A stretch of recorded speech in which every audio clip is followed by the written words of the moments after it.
மாண்புமிகு முதலமைச்சர் அவர்களுக்கு ஒரு நிறைய உதவியாளர்கள் இருக்கிறார்கள், நேர்முக உதவியாளர்கள். அதிலே அரசியல் கட்சிகளை அரசியல் பிரிவு செயலாளர் என்று ஒருவர் போடுவார்கள். எல்லாருக்குமே இருக்கிறாங்க, எல்லா முதலமைச்சருக்கும். இந்த முதலமைச்சருக்கும் அப்படி ஒருவரை போட்டார்கள். அவர் ஜோதிடத்தை தொழிலாக கொண்டிருப்பவர். வேற அவர் போடப்பட்டவர் ஜோதிடத்தை தொழிலாக கொண்டிருப்பவர். ஜோதிடத்தின் மீது நம்பிக்கை இருப்பது அவருடைய பிரச்சனை, அதுல எங்களுக்கு ஒன்றும் பிரச்சனை இல்லை. இங்க இருக்கிற பல பேருக்கு ஜோதிடத்தின் மீது நம்பிக்கை இருக்கலாம், கடவுள் நம்பிக்கை இருக்கலாம், அதெல்லாம் அவரவருடைய சொந்த விருப்பம். அதன் அடிப்படையில் நீங்க உங்களுடைய நம்பிக்கைகளை வைத்துக் கொள்வதில் எங்களுக்கு யாரும் மாறுபட்ட கருத்து கிடையாது. ஆனால் முதலமைச்சருடைய நேர்முக உதவியாளராக இருப்பவர் ஒரு ஜோதிடத்தின் மீது ஆழ்ந்த நம்பிக்கை உள்ளவராக இருந்தால் எதை எடுத்தாலும் அவர் ஜோதிடத்தை பார்த்து சண்முகம் 10 மணிக்கு சந்திக்கலான்னு கேட்கிறாருன்னு சொன்னா, இல்ல 10 மணிக்கு நல்ல நேரம் இல்ல, மாலையில 3 மணிக்கு வர சொல்லுங்க அப்படின்னு சொன்னா எப்படி இருக்கும்? நான் 10 மணிக்கு விட்டா 3 மணிக்கு வேற ஒருத்தர் பண்ணா எப்படி சந்திக்க முடியும்? அல்லது அரசியல் ஒரு நல்ல காரியத்தை துவக்க வேண்டும் என்று சொன்னால் இத்தனை நிமிடம் 10-11க்கு தான் துவக்கணும் அப்படின்னு அவர் நேரம் குடிச்சு கொடுத்தா அதெல்லாம் நல்லா இருக்குமா? அரசு என்பது அறிவியல் மூட நம்பிக்கைகளிலிருந்து மக்களை விடுவிப்பது, அறிவியல் மனப்பான்மையை மக்கள் மத்தியில் வளர்க்கக்கூடிய அரசாக இருக்க வேண்டும். ஆனால் முதலமைச்சருக்கு மிக நெருக்கமாக அவர் என்று சொன்னால் அவருக்கு தெரியாமல் எதுவுமே நடக்க முடியாது. அப்படிப்பட்ட மிக பொறுப்பான ஒரு பதவி அது. அத்தகைய இடத்தில் இப்படிப்பட்ட ஒரு நபரை நீங்கள் ஏற்கனவே அவர் ஜெயலலிதாவுக்கு ஜோதிடராக இருந்திருக்கிறார், ஏற்கனவே அவர் அத்வானிக்கு ஜோதிடராக இருந்திருக்கிறார், ஏற்கனவே அவர் நிதின் கட்கரிக்கு ஜோதிடராக இருந்திருக்கிறார். அங்கெல்லாம் ஒரு ரவுண்ட் அடிச்சுட்டு தான் இங்க வந்திருக்காரு. அதனால அவர் ஒண்ணு நீண்ட காலமா சின்ன வயசுல இருந்து அதே வேலையா இருந்திருக்கிற ஆள் அவரு. இந்த மாதிரி பெரும் பெரும் தலைவர்கள் எல்லாம் அவர் சொல்வதை கேட்டு நடந்திருக்கிறார்கள், அப்படித்தான் செயல்பட்டார்கள். ஆனால் யாரும் அரசு பதவியில் அவரை அரசு பதவியில் வைத்துக் கொள்ளவில்லை. சில பேர் சொல்லிக் கொண்டிருக்கிறார்கள் ஏதாவது ஒரு பிரச்சனை விலகிக் கொள்வார்கள் என்று. நாங்களாக விலகிறதே இல்லை. நாங்க உள்ள விலகிறோம்னா அதனால் இந்த நாட்டுக்கோ மக்களுக்கோ மாநிலத்திற்கோ கடுமையான பாதிப்பு இருந்தாலும் எங்களுடைய சொந்த நலனிலிருந்து எப்போதும் மார்க்சிஸ்ட் கம்யூனிஸ்ட் கட்சி, இந்திய கம்யூனிஸ்ட் கட்சி ஒரு முடிவை எடுக்காது. அதுல எங்க நலன் சம்பந்தப்பட்டிருக்காது என்பது பிரச்சனையே கிடையாது. அதனால் கட்சிக்கு என்ன பயன்படும் என்கிற முறையில் பார்த்து நாங்கள் முடிவெடுப்பவர்கள் அல்ல. மாறாக அது தமிழ்நாட்டு நலன் சார்ந்த விஷயத்தில் தமிழ்நாட்டு மக்களுக்கு பாதகமான தொழிலாளி வர்க்கம், விவசாயிகள், விவசாய தொழிலாளிகளுக்கு விரோதமான ஒரு நடவடிக்கையாக இருக்குமானால் அந்த அடிப்படையில் தான் எங்களுடைய முடிவு அமையுமே தவிர மற்றபடி எங்களுடைய சுயநலத்தில் இருந்து நாங்கள் ஒரு முடிவை எடுக்க மாட்டோம் என்பதை இந்த கூட்டத்தின் வாயிலாக நான் தெரிவிக்க விரும்புகிறேன். ஆகவே எங்களுடைய ஆதரவு என்பது நிபந்தனையற்றது. நான் திரும்பவும் சொல்ல விரும்புகிறேன், எங்களுடைய ஆதரவு என்பது நிபந்தனையற்றது. நாங்கள் அமைச்சரவையில் பங்கேற்க போவதில்லை, வெளியில் இருந்துதான் எங்களுடைய ஆதரவு. நீங்கள் செய்யக்கூடிய நல்ல காரியங்களை பாராட்டவும் வழிமொழியவும் நாங்கள் எப்போதும் தயாராக இருக்கிறோம்.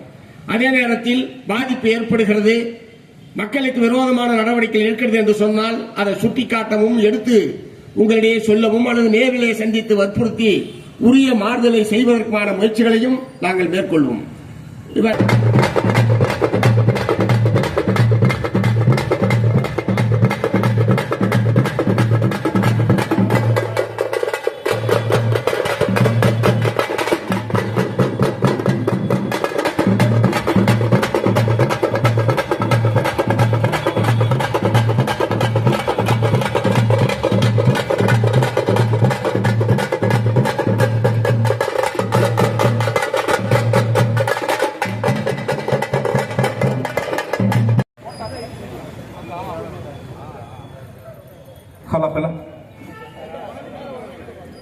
மார்க்சிஸ்ட் கம்யூனிஸ்ட் கட்சியுடைய மாநில செயலாளர் சண்முகம் அவர்கள் வந்துவிட்டார்கள்.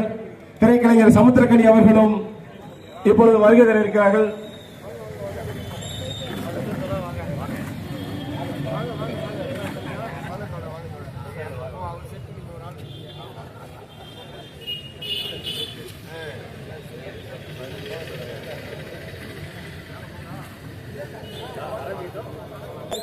அன்பு சகோதரர் சமுத்திரக்கனி அவர்கள் வந்துவிட்டார்கள். நம்முடைய நிகழ்ச்சி என்பது இப்பொழுது துவங்க இருக்கின்றது. மார்க்சிஸ்ட் கம்யூனிஸ்ட் கட்சியினுடைய ராஜமலை மேற்கொண்டிய குழு சார்பில் மார்க்சிஸ்ட் கம்யூனிஸ்ட் கட்சியினுடைய மாநில செயலாளர் அவர்களையும் திரைக்கலைஞர் சமுத்திரக்கனி அவர்களையும் வருக வருக என வரவேற்கின்றோம்.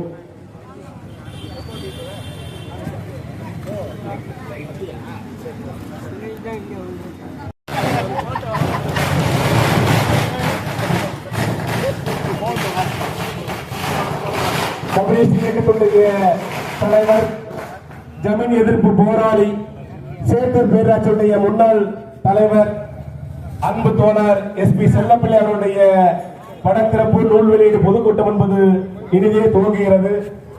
மார்க்சிஸ்ட் கம்யூனிஸ்ட் கட்சியுடைய மாநில செயலாளர் அவர்கள் மேடையேறுகிறார்கள். அனைவரும் கரகோஷம் எழுப்பி வரவேற்கும்படி கேட்டுக்கொள்கிறோம். நம்முடைய சேத்தூர் மண்ணினுடைய மைந்தர் திரைக்கலைஞர் சமுத்திரக்கனி அவர்கள் மேடையேறுகிறார்கள். மார்க்சிஸ்ட் கம்யூனிஸ்ட் கட்சியுடைய தலைவர்கள் மேடையேறுகிறார்கள். நிகழ்ச்சி என்பது இப்பொழுது இனிதே துவங்குகிறது. அன்பு தோழர் எஸ்பி செல்லப்பிள்ளை அவர்களுடைய குடும்பத்தினர்கள் மேடைக்கு வரும்படி அன்போடு கேட்டுக்கொள்வோம். டாக்டர் ரேணுகா,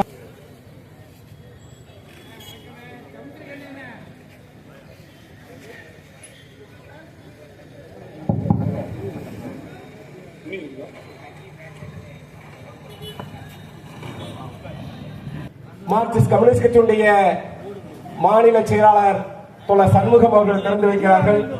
திரைக்கலைஞர் சமுத்திரக்கனி அவர்கள் உடன் இருக்கிறார்கள். வீர வணக்கம், வீர வணக்கம், வீர வணக்கம், வீர வணக்கம், வீர வணக்கம், வீர வணக்கம், வீர வணக்கம், வீர வணக்கம். அன்பு தோழர் செல்லப்பிள்ளைக்கு, அன்பு தோழர் செல்லப்பிள்ளைக்கு வீர வணக்கம், வீர வணக்கம், வீர வணக்கம், வீர வணக்கம், வீர வணக்கம் செய்கின்றோம், வீர வணக்கம் செய்கின்றோம். ஜமீன் எதிர்ப்பு போராளி, ஜமீன் எதிர்ப்பு போராளி, ஜமீன் எதிர்ப்பு போராளி, ஜமீன் எதிர்ப்பு போராளி, மக்கள் தலைவர் செல்லப்பிள்ளை, மக்கள் தலைவர் செல்லப்பிள்ளை வீர வணக்கம், வீர வணக்கம். உயர்த்தி பிடிப்போம், உயர்த்தி பிடிப்போம், உயர்த்தி பிடிப்போம். நீங்கள் உயர்த்திய செங்கொடியை, நீங்கள் உயர்த்திய செங்கொடியை உயர்த்தி பிடிப்போம், உயர்த்தி பிடிப்போம், உயர்த்தி பிடிப்போம், உயர்த்தி பிடிப்போம். இன்குலாப் ஜிந்தாபாத், இன்குலாப் ஜிந்தாபாத், இன்குலாப் ஜிந்தாபாத், இன்குலாப் ஜிந்தாபாத். சிபிஐஎம் ஜிந்தாபாத், சிபிஐஎம் ஜிந்தாபாத். தோழர் செல்லப்பிள்ளை புகழ்.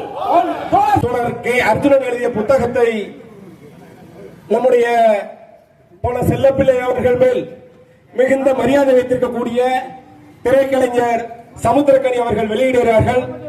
அந்த புத்தகத்தை தோழர் செல்லப்பிள்ளை அவருடைய குடும்பத்தினர்கள் பெற்றுக் கொள்கிறார்கள். முன்னாடி வந்துங்க.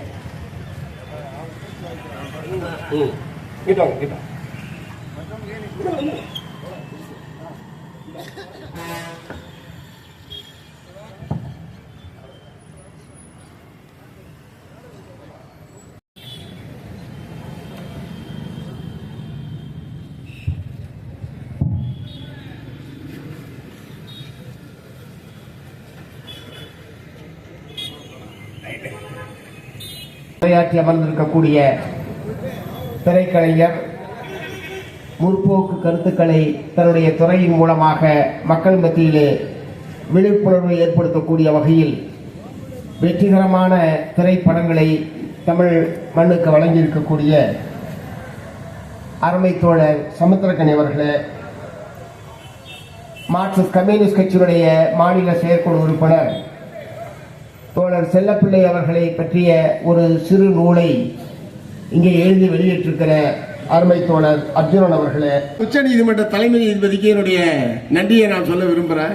இல்லைன்னா நமக்கு பசங்கள்கிட்ட இளைஞர்கள்ட்ட இவ்வளவு பெரும் கோபம் ஆட்சியாளர்களுக்கு எதிராக இருக்கிறது என்பதே தெரியாமல் போயிருக்கும்.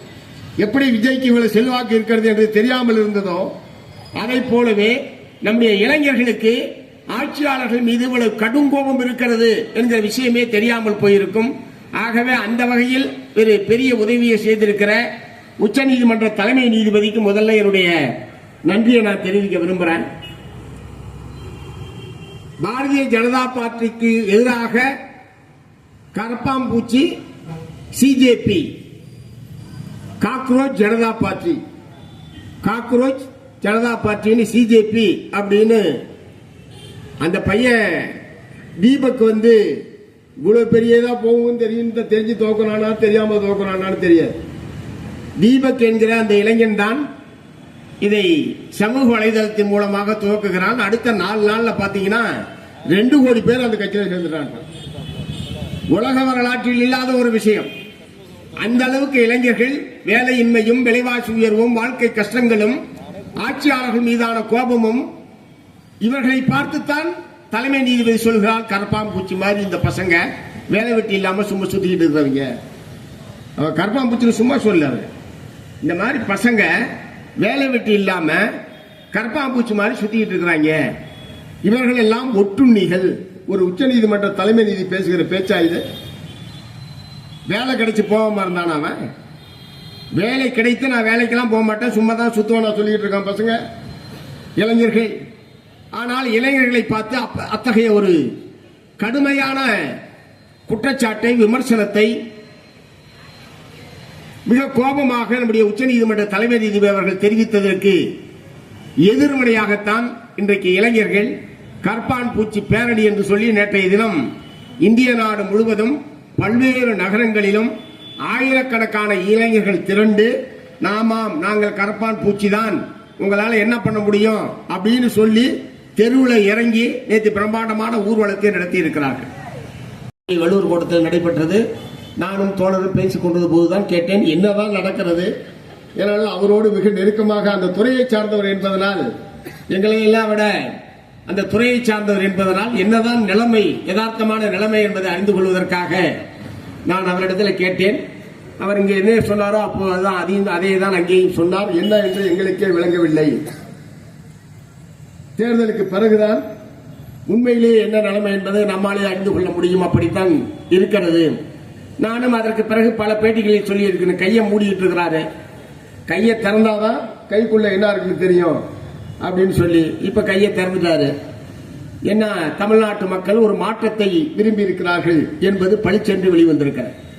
திமுக அதிமுக அல்லாத ஒரு புதிய மாற்று சக்தி தமிழகத்தை ஆள வேண்டும் என்கிற முடிவுக்கு தமிழ்நாட்டு மக்கள் வந்திருக்கிறார்கள் என்பதுதான் 17வது சட்டப்பேரவை தேர்தலுடைய மிக முக்கியமான முடிவு.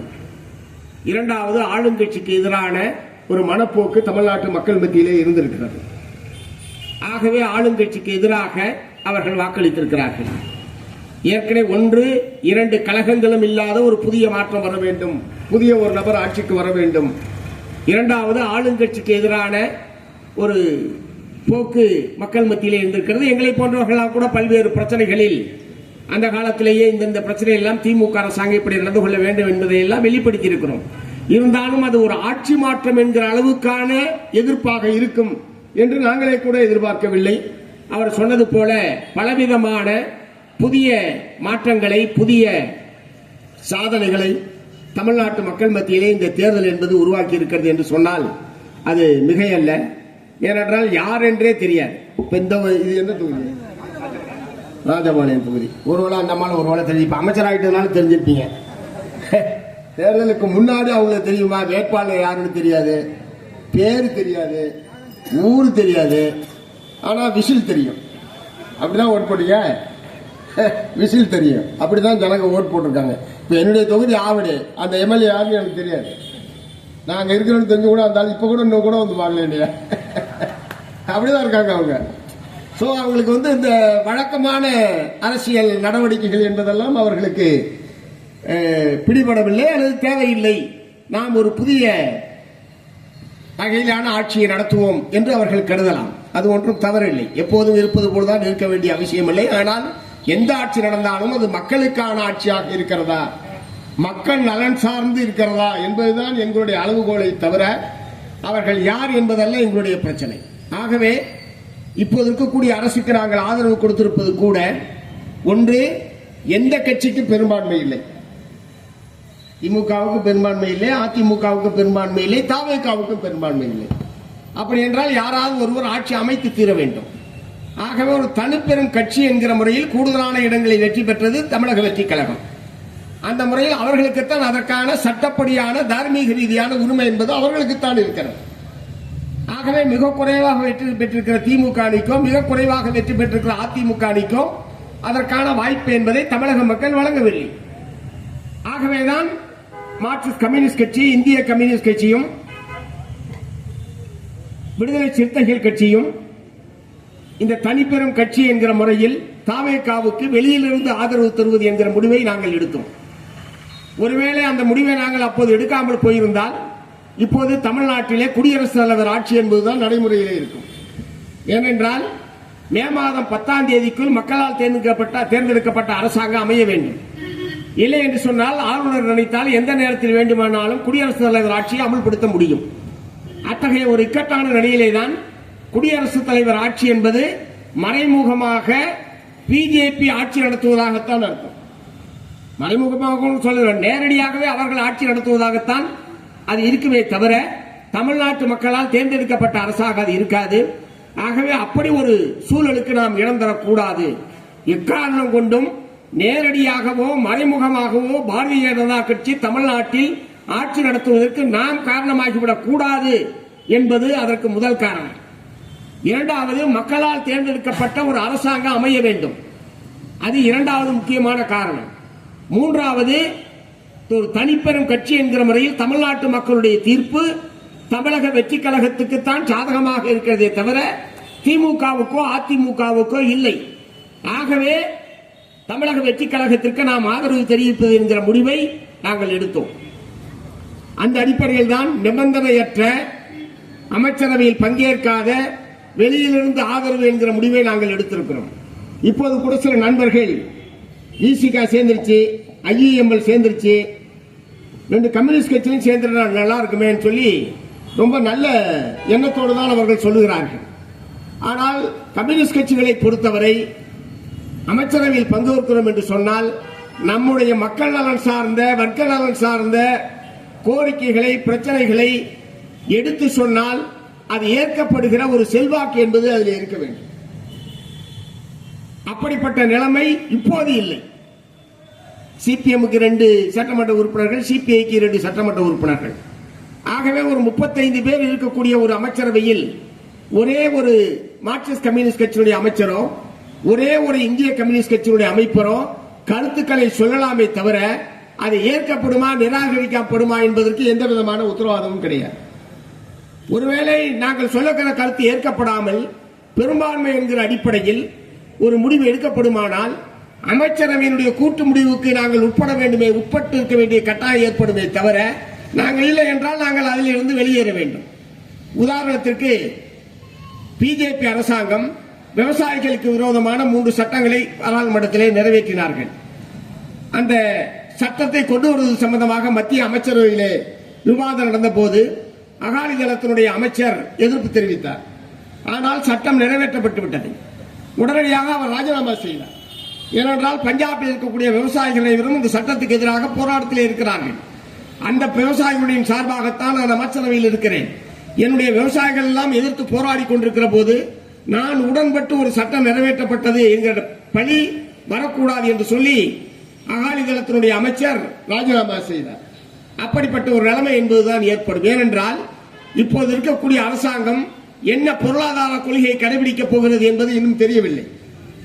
அவர் நல்லாட்சி தருவேன், மதச்சார்பற்ற அரசாங்கத்தை நான் நடத்துவேன், ஊழலற்ற நேர்மையான அரசாங்கத்தை நடத்துவேன், நீங்கள் விரும்புகிற மாதிரி ஒரு ஆட்சி இருக்கும் தோழர் என்றுதான் திரு விஜய் அவர்கள் எங்களிடத்திலே சொல்லி இருக்கிறார். அந்த அடிப்படையில் தான் நாங்களும் ஆதரவை தெரிவித்திருக்கிறோம்.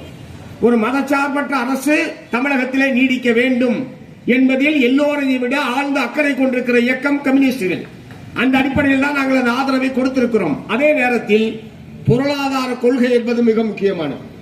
பொருளாதார கொள்கை தான் தமிழ்நாட்டினுடைய வளர்ச்சி, முன்னேற்றம், மக்களுடைய வாழ்க்கையிலே மறுமலர்ச்சியை ஏற்படுத்துவது, எல்லாவற்றுக்கும் அவர்கள் நிறைவேற்றக்கூடிய திட்டங்கள், சட்டங்கள், நிதி ஒதுக்கீடுகள் எல்லாவற்றோடும் ஒன்றோடு ஒன்று பிணைந்திருக்கக்கூடிய விஷயங்கள். ஆகவே அதில் என்ன வகையான பொருளாதார கொள்கை அவர் கடைபிடிக்கப் போகிறார் என்பது இன்னமும் ஒருவேளை அவர்கள் நிதிநிலை அறிக்கை சமர்ப்பிக்கிற போது அது பற்றியெல்லாம் தெரிய வரலாம். இன்றைக்கு ஒரு அறிவிப்பை நம்முடைய முதலமைச்சர் அவர்கள் வெளியிட்டிருக்கிறார்கள். குறு விவசாயிகள் 50,000 ரூபாய் வரை கடன் பெற்றிருக்கக்கூடிய குறு விவசாயிகளுடைய பயிர்க்கடனை முழுமையாக தள்ளுபடி செய்வது என்ற அறிவிப்பை தமிழ்நாடு முதலமைச்சர் அவர்கள் வெளியிட்டிருக்கிறார்கள். சிறு விவசாயிகள் பெற்றிருக்கக்கூடிய கடனில் 50% தள்ளுபடி செய்கிறோம். மற்ற விவசாயிகள் அனைவருக்கும், பெரிய விவசாயிகள், மிகப்பெரிய விவசாயிகள் எல்லோருக்கும் குறைந்தபட்சம் 5,000 ரூபாய் கடன் தள்ளுபடி கூட்டுறவு கடனில் என்கிற அறிவிப்பை இன்றைக்கு முதலமைச்சர் அவர்கள் வெளியிட்டிருக்கிறார்கள். ஏறத்தாழ ஒரு 2,050 கோடி ரூபாய் அளவுக்கு இந்த கடன் தள்ளுபடி என்பது அறிவிக்கப்பட்டிருக்கிறது. விவசாயிகளுடைய எதிர்பார்ப்பு இன்னும் அதிகமாக இருக்கலாம். இது என்ன இவ்வளவுதான் தள்ளுபடி பெற்றிருக்காருன்னு வருத்தம் கூட உங்களுக்கு இருக்கலாம். ஆனால் ஒரு முதல் கட்ட ஏனென்றால் இப்போது மத்திய அரசாங்கம் அல்லது ரிசர்வ் வங்கி உடனடியாக கடனை வசூலிக்க வேண்டும். அதற்கான நோட்டீஸ்களை விவசாயிகளுக்கெல்லாம் அனுப்பக்கூடிய காரியத்தை கூட்டுறவு துறை அதிகாரிகள் அனுப்பிக் கொண்டிருக்கிறார்கள். ஆகவே நீங்கள் கடனை கட்ட வேண்டும், இல்லையென்றால் ஜப்திக்கு உட்படுத்தப்பட வேண்டும், புதிதாக நீங்கள் கடனை பெற முடியாது போன்ற பலவிதமான சிக்கல்களை இந்த நிலைமை என்பது ஏற்படுத்தி இருக்கிற காரணத்தினால் உடனடியாக இன்றைய தினம் இந்த அறிவிப்பை மாண்புமிகு முதலமைச்சர் அவர்கள் வெளியிட்டிருக்கிறார்கள். இன்னமும் அதிலே வேறு என்ன அதிகமாக விவசாயிகளுக்கு சாதகமாக செய்ய முடியும் என்பதையெல்லாம் நாம் அவரோடு கலந்து பேசும்போது என்ன செய்ய முடியும் என்பதை நாம் பார்க்கலான்றதை அதை பொறுத்த வரைக்கும். ஆகவே அவர்கள் மக்கள் நலன் சார்ந்து மக்களுக்காக பெரும் அனைத்து பகுதி மக்களுக்குமான ஆட்சியாக இருக்குமானால் மார்க்சிஸ்ட் கம்யூனிஸ்ட் கட்சியும் இந்திய கம்யூனிஸ்ட் கட்சியும் தொடர்ந்து தன்னுடைய ஆதரவை தமிழக வெற்றி கழகத்திற்கு கட்டாயம் அளிக்கும்.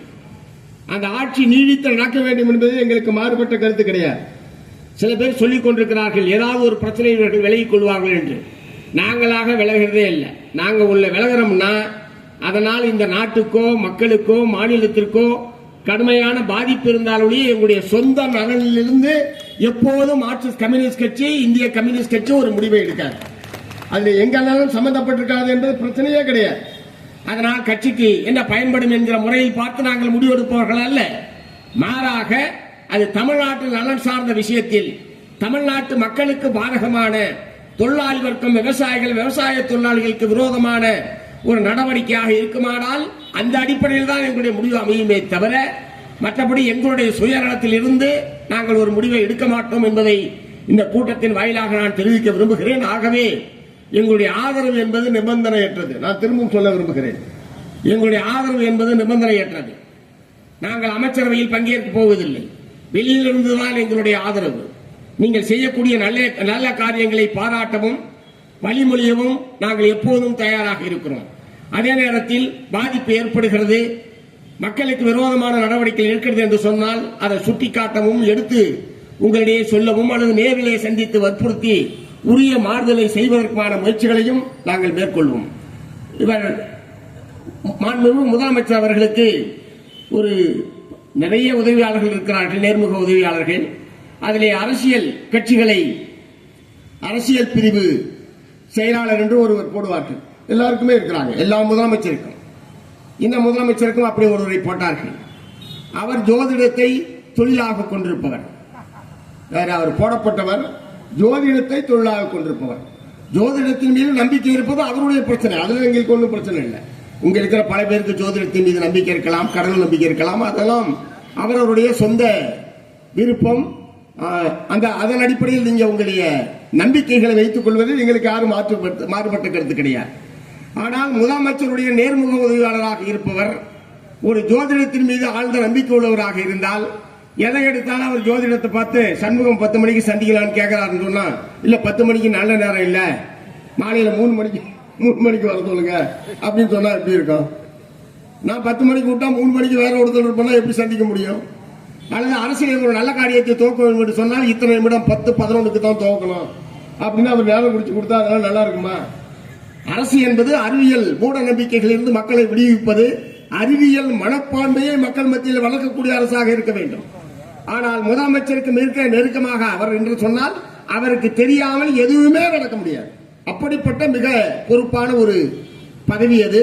அத்தகைய இடத்தில் இப்படிப்பட்ட ஒரு நபரை நீங்கள் ஏற்கனவே அவர் ஜெயலலிதாவுக்கு ஜோதிடராக இருந்திருக்கிறார், ஏற்கனவே அவர் அத்வானிக்கு ஜோதிடராக இருந்திருக்கிறார், ஏற்கனவே அவர் நிதின் கட்கரிக்கு ஜோதிடராக இருந்திருக்கிறார். அங்கெல்லாம் ஒரு ரவுண்ட் அடிச்சுட்டு தான் இங்க வந்திருக்காரு. அதனால அவர் ஒண்ணு நீண்டகாலமா சின்ன வயசுல இருந்து அதே வேலையா இருந்திருக்கிற ஆள் அவரு.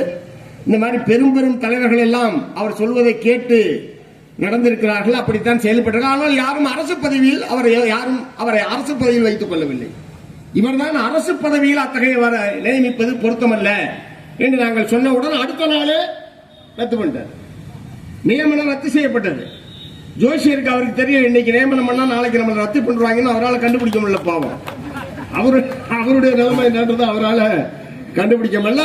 இதுல பெருமைப்பட வேண்டிய விஷயம் என்ன, முதலமைச்சர் அவர்களிடம் இதனால் ஏற்படக்கூடிய சாதக பாதகங்களை நாம் வெளியிட்டவுடன் உடனடியாக அடுத்த நாளே ரத்து செய்தார். தனக்கு நெருக்கமானவர் என்பதற்காக யார் என்ன சொன்னாலும் கேட்க மாட்டேன், அவர் பதவி நீடிப்பார் என்றெல்லாம் மனம் பிடிக்கவில்லை. அது மக்கள் நலன் சார்ந்தது, அவர்கள் சொல்வதில் நியாயம் இருக்கிறது. இந்த அணுகுமுறை என்பதுதான் மிகச் சிறப்பானது. சில நேரம் அவர்களுக்கு தோன்றுவதை அவர்கள் செய்யலாம், அவர்கள் அது நல்லது என்று கூட கருதலாம். ஆனால் பொதுவான அமைப்புகளிடமிருந்து மக்களிடமிருந்து ஒரு நியாயமான விமர்சனங்கள் வருகிறது, சுட்டிக்காட்டுகிறார்கள் என்று சொன்னால் அதை ஏற்று சரி செய்து கொள்வது, சரி செய்வது என்கிற இந்த அணுகுமுறையை அந்த விஷயத்தில் பார்த்தோம். அதே போல பல பிரச்சனைகளில் இப்போதுதான் உட்கார்ந்துருக்காங்க. நான் பொதுவாக தமிழ்நாட்டில் இருக்கிற அரசியல் கட்சி தலைவர்களுக்கு, மக்களுக்கு நான் சேர்த்து சொல்றேன், இப்பதான் போய் உட்கார்ந்து 15 நாள் தான் ஆகுது. அதுக்குள்ளயா அதை செய்யல, இது செய்யல, அது என்னாச்சு, இது என்னாச்சு. ரெண்டாவது புதுசுன்றாங்க. அண்ணா முதலமைச்சரா பதவி ஏற்கும் போது அவரும் புதுசுதான், அண்ணா முதலமைச்சரா பதவி ஏற்கும் போது அவரும் புதுசுதான், கலைஞர் பதவி ஏற்கும் போது அவரும் புதுசுதான். எல்லா முதலமைச்சர்களும் ஏற்கனவே ஒரு ட்ரைனிங் நடத்திட்டு வராங்க. எல்லாருமே ட்ரைனிங் காலேஜ் தானே ஏதாவது நடத்துறாங்க. முதலமைச்சர் என்ன எப்படி இருக்கணும்னு ஏதாவது ட்ரைனிங் காலேஜ் நடத்திட்டு இருக்கிறாங்க. எல்லாருமே அந்த பதவியில் உட்கார்ந்து பயிற்சியின் மூலமாக, அனுபவத்தின் மூலமாகத்தான் பெற்றுக் கொள்கிறார்கள். அந்த வகையில் திரு விஜய் அவர்களும் அவர் நல்ல முறையில் அவர் அதுக்கான சிறந்த ஒரு முதலமைச்சர் என்கிற நிலைமையை அடைவதற்கான முயற்சிகளை அவர் நிச்சயமாக மேற்கொள்வார், பயிற்சிகளை அவர் நிச்சயம் பெறுவார். ஆனால் எந்த ஒரு புதிய அரசாங்கமாக இருந்தாலும் குறைந்தபட்சம் ஒரு கால அவகாசம் என்பது தேவை. ஒரு 6 மாசம் சும்மா இருங்களே. நாங்க தினமும் போராட்டம் நடத்துறாங்க, 15 நாள் சும்மா தான் இருக்கிறோம். நாட்டில் பிரச்சனை இல்லைன்னு அர்த்தம் இல்லை. அவருக்கு ஒரு அவகாசம் தர வேண்டும். பிரச்சனையை புரிந்து கொள்வதற்கு என்ன சட்டம் என்ன சொல்கிறது, நிதி நிலைமை என்ன இருக்கிறது, அதிகாரிகள் எப்படி ஒத்துழைக்கிறார்கள், மக்கள் என்ன கருதுகிறார்கள் என்பதையெல்லாம் அறிந்து கொள்வதற்கு, புரிந்து கொள்வதற்கு ஒரு 6 மாத காலம் அவகாசம் கொடுங்களேன். நாங்கள் தேர்தல் முடிந்தவுடன், அதாவது தேர்தல் முடிவுகள் வந்தவுடன் 5ஆம் தேதி முன்னாள் முதல்வர் மாண்புமிகு மு.க. ஸ்டாலின் அவர்களை அறிவாலயத்தில் போய் சந்தித்தோம். நாங்கள் எல்லாருமே தான் போனோம். நான், தோழர் திருமாவளவன், தோழர் வீரபாண்டியன் எல்லாருமே தான் போனோம். அவர் முதல் நாள் மாலையே சிறப்பான ஆளுங்கட்சியாக இருந்தோம், சிறப்பான எதிர்க்கட்சியாக திமுக செயல்படும் என்கிற அறிவிப்பை 4ஆம் தேதி மாலையே திரு மு.க. ஸ்டாலின் அவர்கள் வெளியிட்டிருந்தார்கள். அந்த அறிவிப்பாக நான் அவருக்கு பாராட்டு தெரிவித்தேன். 5ஆம் தேதி நேரடியாக சந்தித்த போது அவர் சொன்னார், அண்ணே நேற்று நான் சொன்னதுதான் திமுக ஸ்டாண்டு. அவர் சொன்னது நேற்று 4ஆம் தேதி மாலை நான் என்ன சொன்னேனோ, சிறப்பான எதிர்க்கட்சியாக செயல்படுவோம் என்று நான் சொன்னேனோ அதுதான் திமுக ஸ்டாண்டு. அதில் நாங்கள் உறுதியாக இருப்போம். ஒரு 6 மாத காலம் போகட்டும், எப்படி ஆட்சி நடத்துறாருன்னு பார்ப்போம். அதுக்கப்புறம் நாம அவருடைய ஆட்சியில் இருக்கக்கூடிய குறைகளை, குற்றங்களை சம்பந்தமாக எப்படி நம்முடைய நடவடிக்கைகளை மேற்கொள்வது என்பது சம்பந்தமாக நாம் பின்னர் தீர்மானிப்போம் என்றுதான் 5ஆம் தேதி காலை நான் சொன்ன தலைவர்கள் எல்லாம் சேர்ந்தார் போல்தான். ஏனென்றால் முதலமைச்சரே தோற்றுவிட்டார். இயக்குநர்கள் குறிப்பிட்டதை போல ரொம்ப வருத்தம் தான். எவ்வளவு பேர் தோற்கலாம், ஒரு கட்சி தோற்கிறது வேறு விஷயம். அதாவது தொகுதிக்கு நல்லது பண்ணா ஜெயிச்சிருவான் அப்படின்னு சொன்னா நம்ம யாரும் நம்பாதீங்க. கொளத்தூருக்கு விட அதிகமாக தொகுதிக்கு செஞ்ச வேற ஒரு எம்எல்ஏவை நீங்க தமிழ்நாட்டில் பார்க்கவே முடியாது. அவ்வளோ செஞ்சிருக்காரு. நீங்க கொளத்தூர் வேண்டாம், தனியா ஒரு சுற்றுலா போற மாதிரி, சென்னைக்கு போற மாதிரி, சென்னையில பீச்சுக்கு போற மாதிரி, எம்ஜிஆர் சமாதியை பார்க்கிற மாதிரி கொளத்தூர் தொகுதிக்கு போயிட்டு வாங்க. அதை பார்த்தாவே தெரியும் எந்த அளவுக்கு நம்முடைய முன்னாள் முதல்வர் அவர்கள் ஒரு தன்னுடைய சொந்த தொகுதி என்கிற முறையில் பார்த்து பார்த்து ஒவ்வொன்றையும் செய்திருக்கிறார் என்பதை நீங்கள் போய் பார்த்தால் தெரிந்து கொள்ள முடியும். ஆகவே அவரை விட அதிகமாக தொகுதிக்கு செஞ்சா ஜெயிச்சிடலாம் எந்த எம்எல்ஏவும் நம்பாதீங்க. மக்கள் நினைத்தால் எவ்வளவு செஞ்சாலும் தூக்கி வீசிடுவாங்கன்றதுக்கு குளத்தூர் உதாரணம். அதனால அவரே தோற்றுவிட்ட நிலையில் ஒரு ஆறுதல் சொல்ல வேண்டும் என்கிற முறையில் தான் வருத்தம், எங்களுக்கெல்லாம் வருத்தம். அவரை போன்றவர்கள் சட்டமன்றத்தில் இருக்க வேண்டும். ஏற்கனவே ஆண்டவர்கள் இருப்பதன் மூலமாகத்தான் இப்போது ஆளுநர்களை நெறிப்படுத்துவதற்கும் மக்களுக்கான மேலும் முன்னேற்றகரமான திட்டங்களை வகுக்க செய்வதற்கும் அது உதவிகரமாக இருந்திருக்கும். திரு மு.க. ஸ்டாலின் அவர்கள் தோற்றது உண்மையிலே பெரிய வருத்தத்துக்குரிய ஒரு விஷயம். அந்த முறையில் தான் மறுநாள் நாங்கள் சந்திப்பதற்கு சென்றோம். அப்போதுதான் அவர் இப்படித்தான் தெரிவித்தார். ஆனால் முதலமைச்சர் தெரிவித்ததற்கும் இப்போது திமுக தரப்பிலிருந்து நடக்கக்கூடிய, வெளிப்படுத்தக்கூடிய கருத்துக்களுக்கும் சம்பந்தமே இல்லாமல் இருக்கிறது. ஒவ்வொன்றையும் குறை சொல்லிக் கொண்டே இருக்கிறார்கள். ஒவ்வொன்றையும் குற்றம் கண்டுபிடிக்கக்கூடிய காரியத்திலே அதனுடைய தலைவர்கள், தொண்டர்கள் அல்லது சமூக வலைதளத்தை பயன்படுத்தி போன்ற விஷயங்கள் என்பது நடைபெற்றுக் கொண்டிருக்கிறது. ஆனால் அவர் சொன்னது வேறு. ஆகவே எந்த ஒரு ஆட்சியாக இருந்தாலும், ஏற்கனவே கடந்த முறை முதலாக மு.க. ஸ்டாலின் அவர்கள் முதலமைச்சரானார். நிதானமாக பொறுமையாக அவர்கள் ஒவ்வொன்றையும் செய்வதற்கான கொடுத்த வாக்குறுதிகள் அனைத்தையும் ஒரே ஆண்டில் நிறைவேற்றவில்லை.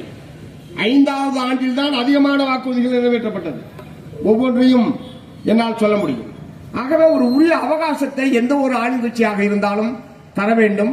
அந்த பொறுமை என்பது மக்களுக்கு தேவை. இங்கே 717 மதுக்கடைகள் மூடப்படுவதாக ஒரு அறிவிப்பு வந்து உண்மையிலேயே ரொம்ப ஆச்சரியமாக இருந்தது எங்களுக்கெல்லாம். எப்படி திடீர்னு 717 ஒரே நேரத்தில் மூட முடியும்? அவர் சொன்ன மாதிரி குடி நோயாளிகள் நிறைந்திருக்கிற தமிழகத்தில் உடனடியாக மூடிட்டா அவன் பூரா எல்லாம் பாண்டிச்சேரிக்கு தான் போகணும்னா என்ன பண்றது? இங்கே இருந்து பஸ் பிடிச்சு. ஏனால் இப்போது அவர்கள் நிதானத்துக்கு வந்திருக்கிறார்கள். இதை மூடினால் என்ன விளைவுகள் ஏற்படும் என்று சொல்லி இப்போது நிதானமாக யோசிக்க ஆரம்பித்திருக்கிறார்கள். ஏனென்றால் பூரண மதுவிலக்கு என்பது நடைமுறையில் சாத்தியமே கிடையாது. புராண காலத்திலிருந்து சோமபானம் சுராபானம்னு குடிக்க ஆரம்பிச்சு படிப்படியா புது புது வகையான போதைப் பொருட்கள்லாம் கண்டுபிடிச்சு சாப்பிட்டு இருக்கிறான் மனுஷன். அதனால பூரண மதுவிலக்கு என்பதெல்லாம் நடைமுறையிலே சாத்தியமே இல்லை. அதே நேரத்தில் இப்படி தெருவுக்கு தெரு கடைகள் திறந்து வைத்திருப்பது என்பதும் ஏற்புடையதல்ல. அதை எப்படி முறைப்படுத்துவது என்பதுதான் ஆட்சியாளர்கள் கவனிக்க வேண்டிய மிக முக்கியமான விஷயம். அந்த வகையில் அவர் எடுத்திருக்கிற முயற்சி நல்ல முயற்சி. கோயில்கள், பள்ளிகள், பேருந்து நிலையங்கள், அதோட இன்னொடையும் சேர்த்துங்க, ரயில்வே ஸ்டேஷனையும் சேர்த்துங்க. இந்த ரயில்வே ஸ்டேஷன் போற வழியில பூரா அந்த மாதிரி கடைகள் நிறைய இருக்கு. அது ரயில்வே ஸ்டேஷன் தான் மத்திய அரசு சொந்தமே தவிர போற வழியெல்லாம் நமக்கு சொந்தம் தான். அதனால அந்த கடையை மூட முடியாது, நீங்க நினைக்காதீங்க. அதனால ரயில்வே ஸ்டேஷன் வழியில் இருக்கக்கூடிய மதுக்கடைகளையும் மூட வேண்டும் என்பதை சேர்த்துக்கொண்டு அதிலே அந்த நடவடிக்கையை முழுமையாக நிறைவேற்றுவதற்கு நீங்கள் முன்வர வேண்டும். இங்கே தோழர்கள் முன்வைத்திருப்பதை போல இங்கே அருகில் இருக்கக்கூடிய மதுக்கடையும் மூடுவதற்கு முன்வர வேண்டும் என்று இந்த சந்தர்ப்பத்தில் கேட்டுக்கொள்ள விரும்புகிறேன். அடுத்து